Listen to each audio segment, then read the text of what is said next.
out of the rainy season, the southwest monsoon. But even so, you can see in the last few hours there has been more activity across the region, and in fact on Saturday, look at this, 113 millimetres, and that was the highest total that we could find. And also, of course, Vietnam continuing to see some very heavy rain as well, but particularly in Thailand.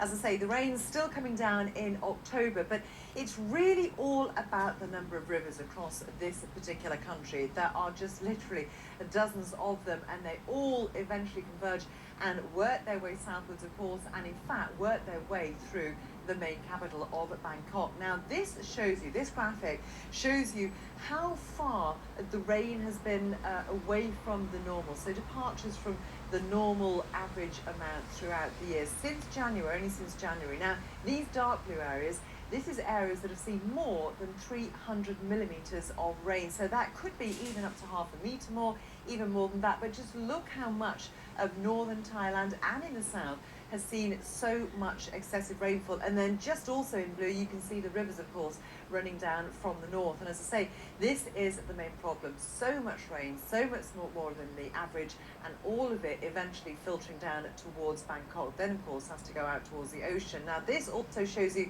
the areas that are still under high flood risk. There's a couple of things that are hoping to protect the people, obviously the communities, and one of them is this huge 3 metre, in some places anyway, 3 metre high wall. This runs, as you can see, either side of the main river, and then also to the east of the city, again out into the suburbs.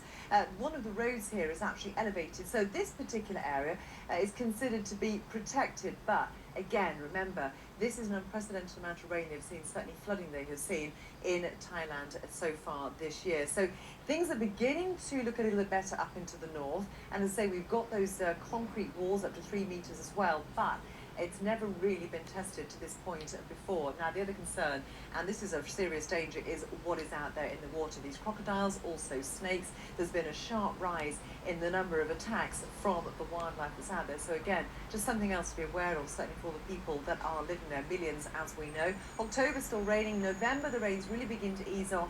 December, January, February, that is when it gets drier, but there's more rain in the forecast you can see there for the next 48 hours.